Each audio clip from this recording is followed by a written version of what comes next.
All right, guys, I just wanted to give my overall 2 cents on the whole Jamal Adams, New York Jets contract extension talks. Right now, as Jets fans, that report was pretty vague. And that's honestly why I waited a couple days to make this video, because I was assuming that there was going to be a couple follow-up reports to the initial report that basically said that the Jets and Adams have begun talking. And that was it, right? I was assuming, like, okay, maybe the deal was progressing, or, you know, the everything's going well. Are we at the tail end? Are we at the finish line? Great. Does Joe Douglas even see Jamal Adams in the future, or is this just, just a story for the media, right? Like, what's going on? Jamal Adams actually posted, I think on either Twitter or Instagram, or could have been both, just his take on the situation, I think a day or 2 days ago, whatever, saying that he wants to be in New York and all that good stuff. But, really, here's my take. All right, so what do we know? What are the facts right now as Jets fans, right? From fans of football looking from the outside in, what are the facts? The facts are Jamal Adams is a multiple-time Pro Bowler. He's a top 5 safety in the league, top 3 safety in the league, arguably the best strong safety in the National Football League at what, 24, 25 years old?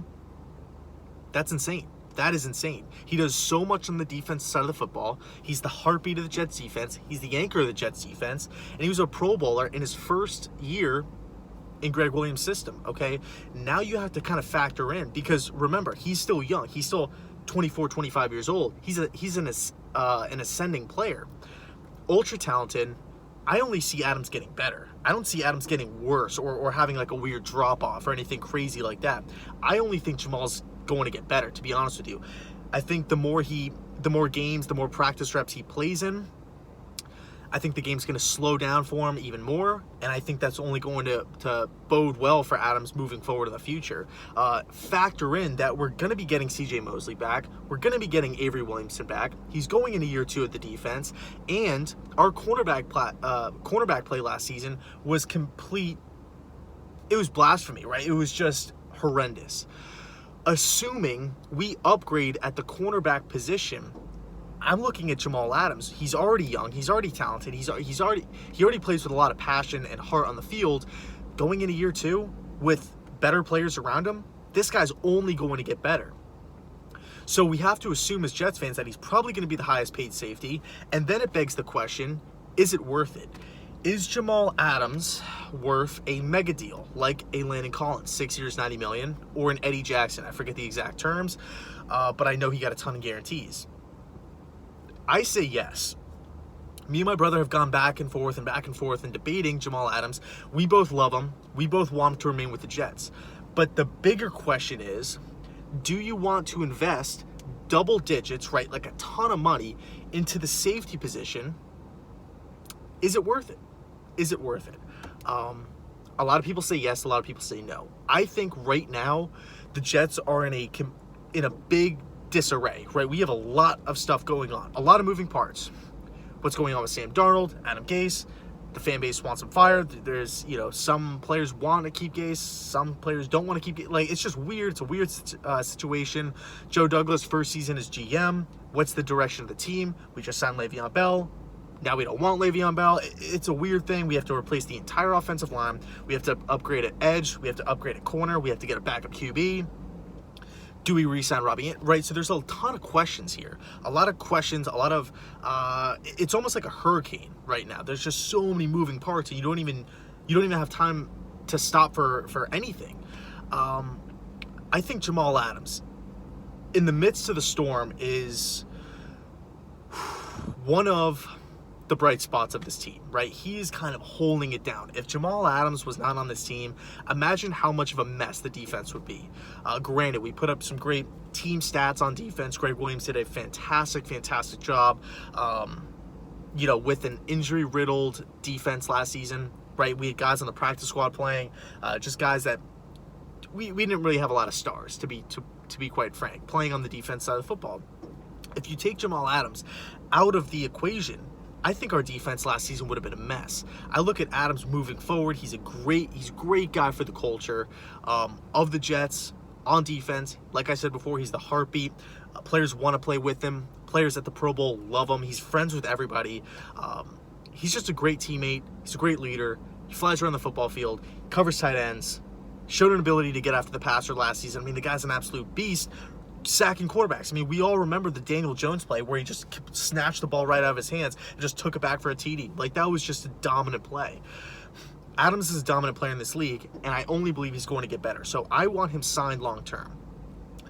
Not saying he's, we need to pay him $120 million or something nuts like that, obviously. But if we sign him to a similar deal of an Eddie Jackson or a Landon Collins, I would be pumped up. I think, and by the way, and this is one thing that I feel like gets lost in the whole cap space, free agent draft kind of argument. The money, the cap space, is there to be spent. It's a hard cap league. It's not like basketball or like baseball where it's, the New York teams have an advantage because we can just shell out more cash than a small market team like Tampa Bay or something like that. In a hard cap league like the NFL, the money is there to be spent. And if the direction of the team is to get better and to win games, we have to sign. In my opinion, we have to sign the best player on the defense, and that's Jamal Adams. No doubt. I mean, I know there were some doubts, like, okay, Quinn Williams is going to come in, and his ceiling is off the charts, potential's off the charts. C.J. Mosley, multiple-time Pro Bowler, has just been a dominant player at that linebacking position, whatever, stopping the run and in coverage throughout his entire career. He can make an argument for the best player on the Jets defense, but no, it's obvious it's Adams. And if it takes $95 million to re-sign Jamal Adams over a 5 to 7 year period, I'm for it. I know there's some Jets fans that are not for it. They're going to say, why do that? Our offensive line sucks. Our cornerbacks suck.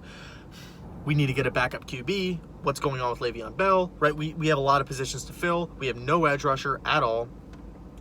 And you can also make the argument that, hey, we've had Adams, and if he's so good, we're still picking in the top 15 every single season. So how much does he really, how much impact does he really have on the Jets winning games? But I think it is bigger than that. As we all know, football's a team sport, and the better players you have, seems like the more of a chance you have to win games. Obviously, that varies from team to team. Coaching staff obviously plays a huge part in that, but ask yourself this. If Adams were to not be re-signed by the Jets, and he's not heading into free agency or anything like that, so there's no urgency on the matter. But if he was a free agent, how many teams would call him? Think about that for just a second. It wouldn't be one team. I could say that. I would, and this is just a rough estimate, I'd probably say 90% of the chance of the league would have an interest in Jamal Adams. Maybe the other 10% would just be teams that already have a solid answer at strong safety. Or a guy locked up long-term already, like the Redskins, like the Bears. Teams of that nature that just don't really need a strong safety. I think if he was a free agent, he would get a mega deal instantly by another team. And that's just my take on it. There was a reason why Dallas was considering giving up a lot of draft capital for Adams. I think we have a special player on our hands. We just saw Troy Polamalu get elected to the Hall of Fame. I don't think it's a stretch to say Jamal Adams could be a Hall of Famer. Why argue about a contract extension and this and that? It's not like we're giving him Mahomes-type money. So it is what it is. That's my take on the situation. I want Adams re-signed. And, let me know your thoughts down below in the comment section. And as always, thanks so much for watching, and go Jets.